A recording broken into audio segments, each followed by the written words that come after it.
Ating mga mushrooms. So, ano pang hinihintay natin? Iluto na natin to at tingnan natin kung magiging crispy siya. So, let's go!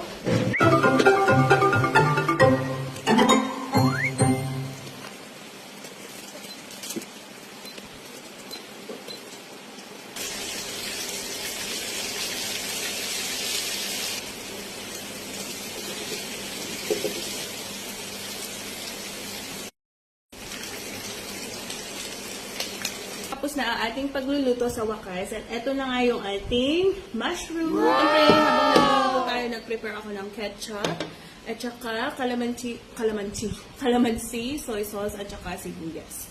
So, try na natin itong ating mushroom. Simulan natin dito sa ating soy sauce with sibuyas and calamansi. Yummy! Super crunchy, guys.